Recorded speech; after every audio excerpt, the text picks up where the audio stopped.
Jadi saya nak tanya, apakah PKR adalah biawak hidup dalam Pakatan Harapan ketika ini? Ya. YB Hasbi. Ketika mana perkahwinan Selut Bendang anda sekarang menghadirkan 14 orang calon bukan Melayu, berbanding kami Pakatan Harapan menghadirkan calon bukan Melayu seramai 13 orang. Kenapa Anwar Ibrahim tidak mendapat sokongan orang Melayu?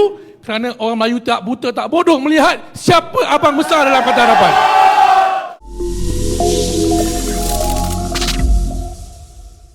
Lebih spesifik kepada berbanding menubuhkan parti baru wawasannya, menyertai gabungan PN dan menjalinkan kerjasama dengan BN, kenapa tak sertai BN saja? Ataupun bukankah lebih mudah kalau berkongsi asas perjuangan Melayu Islam yang diperjuangkan? Kerana kita tidak mahu memecahkan undi. Jadi kenapa soal yang paling asas bersusah payah ni nak buat lagi satu parti Melayu yang di peringkat akar umbi mungkin pengundi keliru?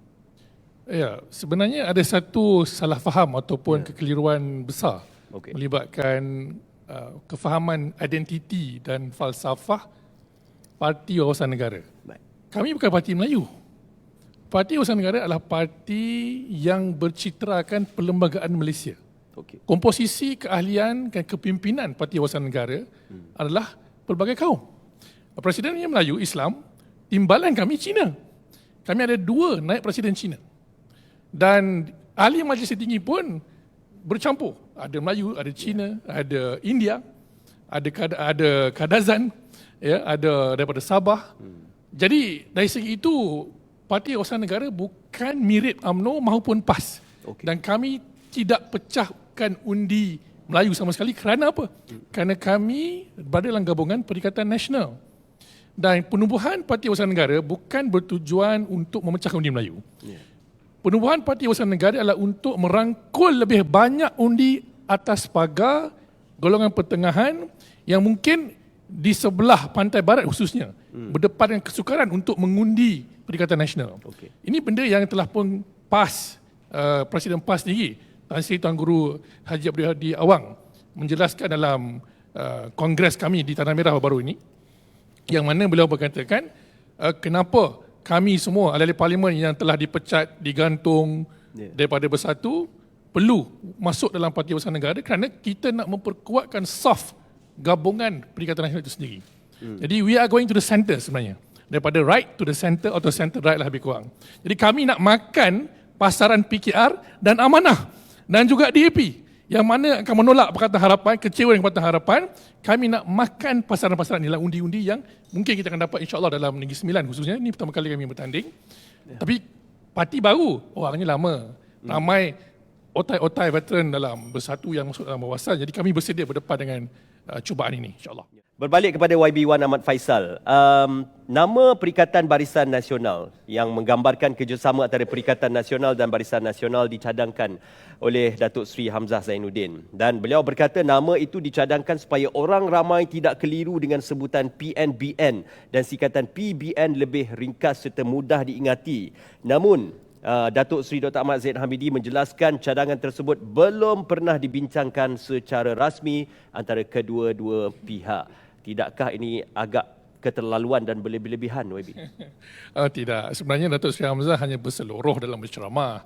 Dan kita pun tahu nak sebut PNBN ini mouthful, orang putih kata.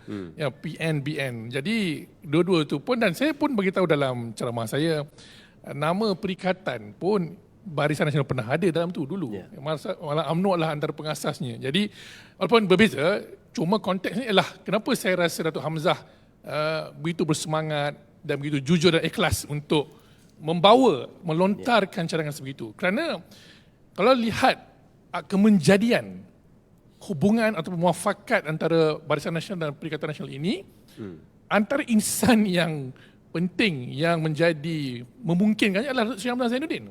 Dan beliau dalam banyak siri-siri ceramah menyatakan kesediaan Parti Wawasan Negara untuk menjadi jambatan antara Barisan Nasional dan Perikatan Nasional. Kenapa? Kenapa kami layak? Kenapa Datuk Seri Hamzah sebagai Presiden Parti Wawasan layak memperakui sebegitu? Kerana beliau adalah bekas ahli UMNO. Beliau kenal semua pimpinan UMNO dan Barisan Nasional. Saya lihat sendiri di Negeri Sembilan. Mana-mana pemimpin Barisan Nasional dan UMNO di bahagian-bahagian yang kami bertanding atau tak bertanding, Datuk Seri Hamzah lebih mudah masuk untuk memastikan jentera kedua-dua parti ini berjalan dengan baik seiring. Okey. Jadi ini diperakui oleh kepimpinan PAS, sebab kepimpinan PAS mungkin belum biasa untuk bersama dengan UMNO sebab ialah Muafakat Nasional, dan sebelum itu banyaklah episod-episod yang mungkin saya tanya orang macang lah, PAS macang yang bertugas di Paroi, mereka sami'na wa ata'na. Ya, akur untuk ikut arahan memenangkan calon Barisan Nasional. Tapi kekok tu ada lagi, sebab selama hari ni duk berperang UMNO di Kelantan kan. Jadi itu tak ada masalah. Demi perpaduan ummah, saya yakin semua pihak urusan jentera merendahkan ego dan memastikan kemenangan buat gelombang biru Negeri Sembilan. Jadi saya nampak Parti Awatan Negara adalah jambatan untuk kedua-dua parti Melayu yang besar ini.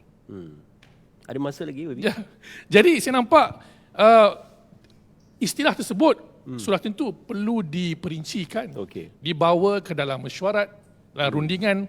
Kalau benar kita mahu ke pihak adukan 16 untuk menang bergaya ke atas Pakatan Harapan, saya rasa perlu ada satu formula yang membolehkan rakyat di bawah rasa penyatuan ataupun muafakat antara PN dan BN ini benar-benar tersemat. Tidak longgar di hujungnya. Sebab kita tahu di belah selatan ini kami mengalah kepada Barisan Nasional. Tak ada masalah. Tapi di atas utara nanti dan di pantai timur ada sedikit kesukaran untuk Barisan Nasional berunding kerusi dengan kami. Tapi tak apa, itu salah pada kebijaksanaan kepimpinan. Bagi saya ada mungkin rundingan yang perlu dibuat, ada pengorbanan yang perlu diberikan untuk memastikan kita betul-betul ikat perpaduan ummah ini. Sebab apa? Kalau kita bertembung sekali lagi dengan PN, maka kembalilah ke status quo seperti mana lepas PADU ke-15 hari itu. No one has the majority dan Melayu menangis lagi sekali kerana kita terlepas kerajaan ini kepada DAP. Saya rasa di bawah, tanyaklah semua jentera di bawah. Mereka tak nak lagi DAP dalam kerajaan persekutuan. Jadi itu bermula di Negeri Sembilan. Kita nak pastikan Anthony Loke kalah di Cenah kalau boleh. InsyaAllah saya yakin bersama kami berdua mampu merealisasikan kemenangan ini pada satu ini. InsyaAllah. Ya. Jadi, kami sebagai adik kecil dalam perjuangan ini rela membakar diri demi memenangkan Barisan Nasional dan Perikatan Nasional. Ya. Soalan dan jawapan yang bakal dikemukakan oleh ahli perpanel kita. Yang pertama, kita meminta Yang Berhormat Hasbi Muda untuk bertanyakan soalan kepada Yang Berhormat Wan Ahmad Faizal. 4 minit bermula dari sekarang. Okey, Wawasan adalah parti yang agak baru dalam landscape politik kita dan diterima baru dalam Perikatan Nasional. Saudara Wan sebut tadi parti yang adik kecil. Tapi seleranya besar. Hari ini saja saya dengar ada pimpinan kanan naik presiden tak silap. Setiausaha Agong menyebut bahawa calon Perikatan Nasional sekiranya mereka menang ialah Datuk Seri Hamzah. Adakah memang parti Wawasan memang betul-betul ke arah itu mengetepikan abang-abang besar lain yang ada?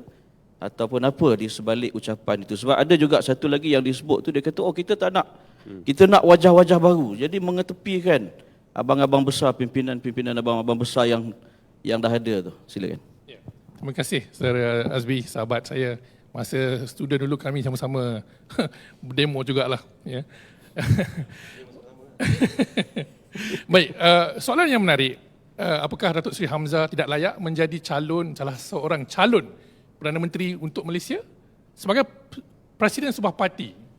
Walaupun parti saya baru, tapi orang-orang kami orang-orang lama. Orang lama maksudnya apa? Yang meninggalkan Bersatu menuju ke Wawasan Negara 153 bahagian. Bersatu ni tinggal kerang je.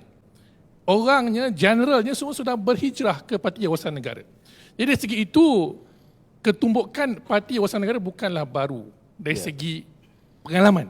Umurnya mungkin baru, tapi pengalaman orang lama. Sebab itulah PAS, parti yang terbesar di Malaysia pada hari ini, sebaik saja habis pilihan raya umum ke-15, bersetuju dalam mesyuarat Perikatan Nasional, Tan Sri Tuan Guru Abdul Hadi Awang bersetuju untuk memilih Datuk Seri Hamzah ketika itu sebagai Setiausaha Agong Bersatu, Setiausaha Agong untuk menjadi ketua pembangkang di Parlimen Malaysia. Dan baru-baru ini, Tan Sri Tuan Guru sekali lagi mengumumkan PAS bersetuju untuk menyokong semula Datuk Seri Hamzah selepas diluluskan parti kami yang baru menjadi ketua pembangkang. Jadi dari segi itu, by convention lah, dalam Parlimen pun, Macam Datuk Ismail Sabri dulu, mewakili Barisan Nasional, siapa saja ketua pembangkang, seharusnya diiktiraf sebagai salah satu calon.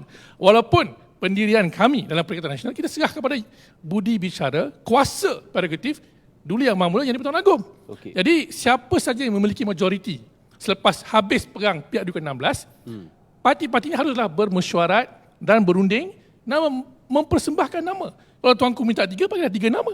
Dan siapa saja Tuanku pilih, kami setuju asalkan ada majoriti. Ya. Pokoknya ialah di sini, lontaran yang dibuat itu adalah salah satu cadangan yang dibuat oleh Seri Agung kami, yang berhormat Datuk Seri Saifuddin Abdullah, yang mengatakan, ya kalau Perikatan Nasional dimenang kursi besar, ya, bersama dengan Barisan Nasional kalau ada muafakat, ya, dan kita pada cross the line 112 dengan Sabah dan Sarawak, kami akan mencalonkan Presiden kami sebagai salah seorang calon Perdana Menteri.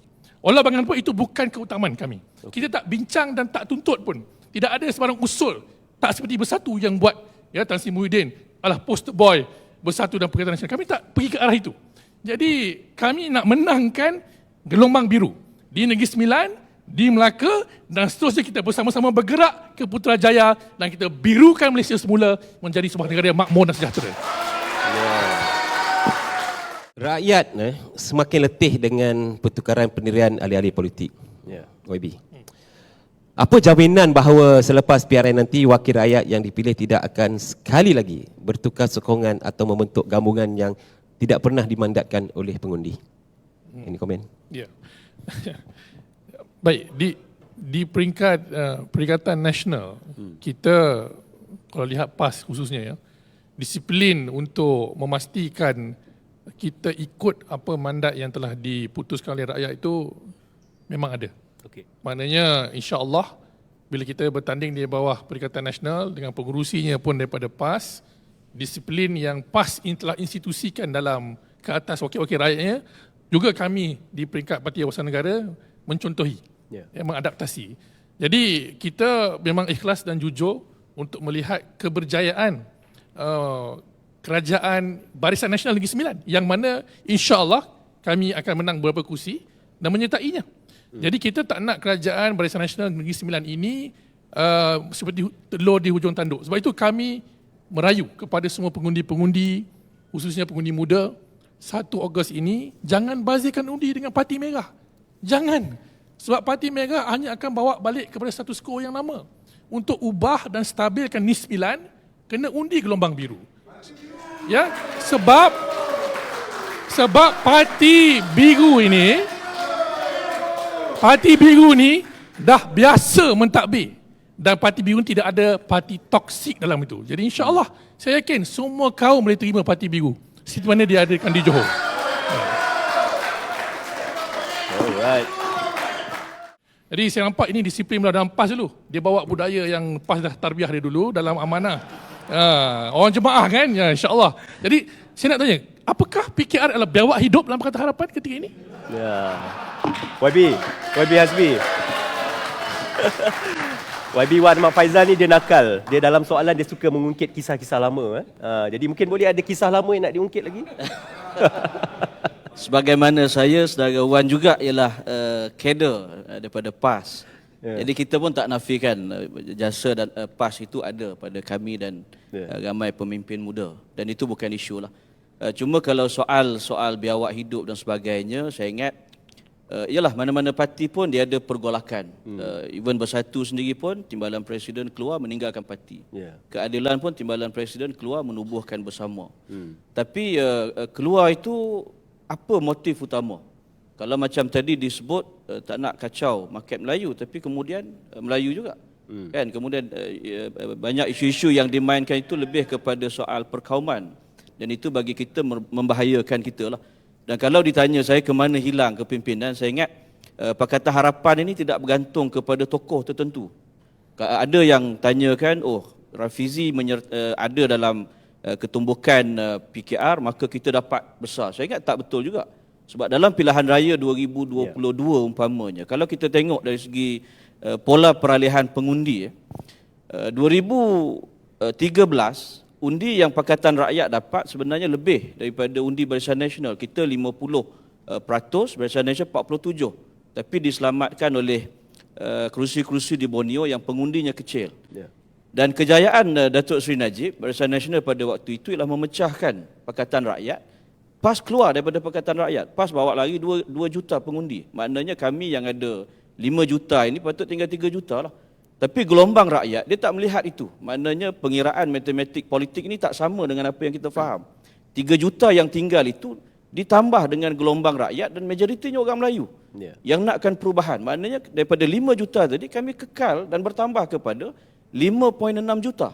Ya. Sebab itu pada waktu itu kita mengalahkan Barisan Nasional dan PAS waktu itu hanya tinggal 18 kerusi.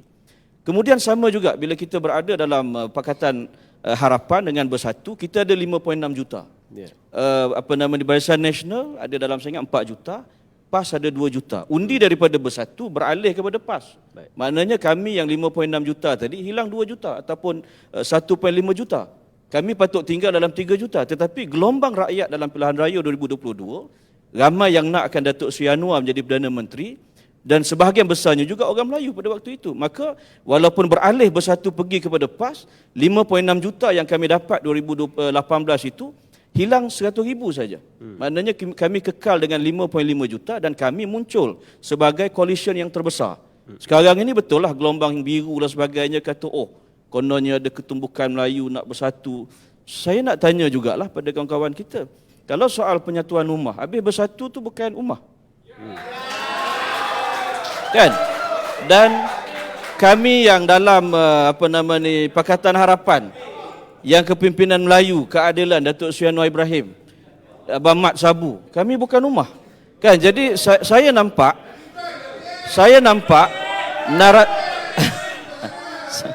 saya nampak naratif disusun seolah-olah ummah itu milik mereka. Kan? Yang tak bersama dengan mereka termasuk Barisan Nasional waktu lawan Perikatan Nasional, mereka juga melabel bahawa Barisan Nasional itu bukan sebahagian daripada ummah. Ya. Kan? Jadi saya ingat ini satu perkara yang perlu kita hentikan.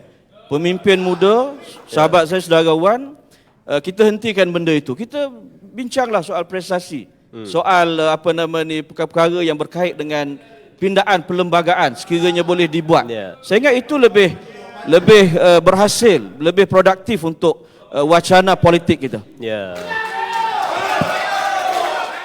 YB boleh menafikan di bawah pimpinan Datuk Seri Aminuddin, Negeri Sembilan berjaya mencapai kemakmurannya dalam beberapa tahun ini? Saya lihat dia dah lancarkan manifesto, tapi report card belum buat lagi. Tapi kalau Tidak tengok ada prestasi, laporan pembentangan sama ada dah capai ke belum manifesto yang telah dijanjikan oleh kerajaan Datuk Aminuddin. Jadi saya nampak ini antara kelemahan kenapa perlu kita ubah kerajaan. Bila mana ada kerajaan tidak bersungguh seperti ini, kita tak boleh selesaikan masalah rakyat. Dalam masalah rakyat tak selesai, masalah istana pula dia bawa masuk. Jadi ini perkara-perkara yang melecehkan pengundi-pengundi Negeri Sembilan. Jadi saya nampak it's time for him to go untuk kita kembalikan mandat kepada rakyat 1 Ogos ini. Saya rasa saya nak soalan yang lebih keras dan lebih panas sikit. Untuk soalan seterusnya, pastikan soalan yang lebih straight to the point, lebih padu dan lebih pedas sikit. Jadi mungkin sahabat-sahabat saya, saudara-saudara yang boleh tolong untuk tanyakan soalan. Soal lagi ditanyakan. Okey, silakan.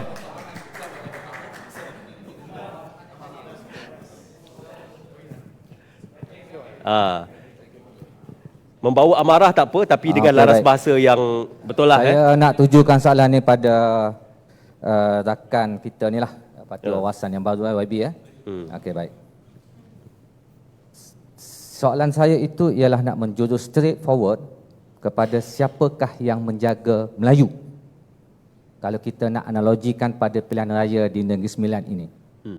Ketika mana perkahwinan Selut Bendang anda sekarang menghadirkan 14 orang calon bukan Melayu, berbanding kami Pakatan Harapan menghadirkan calon bukan Melayu seramai 13 orang. Di Johor, BN menghadirkan calon bukan Melayu seramai 17 orang, berbanding Pakatan Harapan 15 orang. Siapa sebenarnya yang lebih nak menjaga Melayu jikalau nak dilambangkan dalam bentuk kerusi yang ditanya oleh sahabat kita tadi? Silakan. YB, silakan.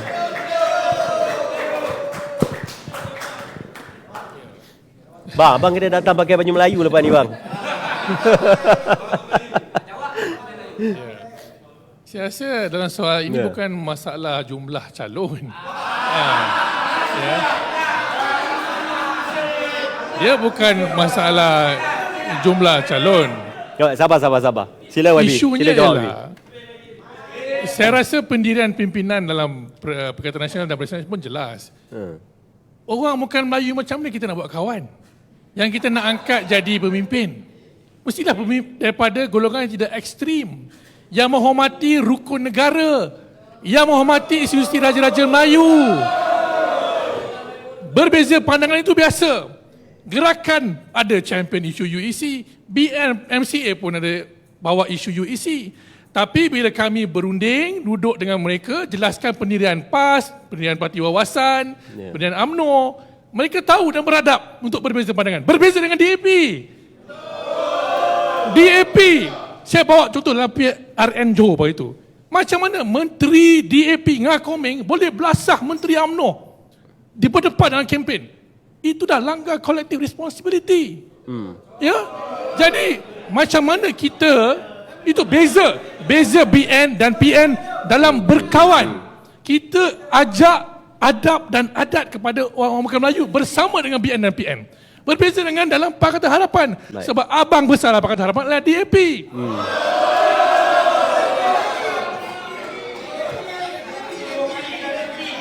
Sabar. Saya dalam parlimen.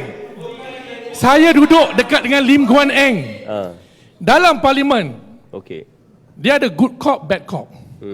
Yang mana tak duduk dalam kabinet, ahli-ahli parlimen DAP ini akan belasah kerajaan juga tentang macam-macam perkara. Dalam kabinet, Anthony Loke lah penghulu dia. Jadi dalam hal ini kita lihat bagaimana dalam kerajaan Madani pada hari ini, kenapa Anwar Ibrahim tidak mendapat sokongan orang Melayu? Kerana orang Melayu tak buta, tak bodoh melihat siapa abang besar dalam Pakatan Harapan. Sebab itu kita dalam berkawan nak pilih calon, pilihlah rakan-rakan yang menghormati asas dan sejarah negara. MCA boleh, gerakan boleh, tak ada masalah. Lepas tu kita bertanding bersama. Saya bersetuju, formula BN adalah formula yang terbukti. Cuma bagi saya untuk masa hadapan, saya rasa politik di Malaysia akan berubah. Saya rasa di Malaysia demokrasi kita telah menjadi lebih matang dan kepelbagaian parti-parti politik ini adalah satu rahmat. Kalau kita boleh bersetuju dalam hal-hal pokok. Macam tadi Datuk Azlan cakap, perlembagaan. Itu perlu dijunjung dan dipertahankan oleh semua parti tanpa mengira bangsa dan ideologi. Dan akan datang termasuk DAP. DAP saya lihat bukan semuanya resis. Bukan semuanya resis. Saya boleh setuju. Ada segelintir yang resis. Tapi yang resis inilah yang paling lantang. Yang menentukan hal tuju DAP. Jadi orang-orang yang moderat dalam DAP tenggelam. Jadi orang macam ini selagi mana tidak memimpin DAP, selagi itulah orang Melayu tidak akan mampu menerima DAP. Jadi dalam hal ini, saya terbuka untuk menerima pada masa akan datang lebih banyak parti-parti baru yang mungkin berasaskan ideologi. Parti alam sekitar yang mungkin, parti yang memperjuangkan hak asasi manusia mungkin. Jadi golongan-golongan ini mungkin ada segmen yang tertentu. Sebab anak muda yang lahir pada hari ini, pengundi Gen Z ini, tak lalu banyak peristiwa sejarah. Mereka tidak ada pengalaman reformasi 98, 13 Mei. Jadi mereka hanya mahukan yang terbaik untuk masa depan Malaysia. Jadi bagi saya, wadah demokrasi perlu dibuka seluas-luasnya dan let the people determine the trajectory. Maksudnya apa? Rakyat sendiri akan menentukan siapa yang layak duduk di parlimen. Jadi insyaAllah saya yakin formula BN ada tempatnya, formula PH pun ada tempatnya dan insyaAllah sebagai jambatan kami pun ada tempatnya. Jadi saya serahkan kepada rakyat untuk tentukan masa depan kita menjadi Malaysia lebih makmur. InsyaAllah. Alright.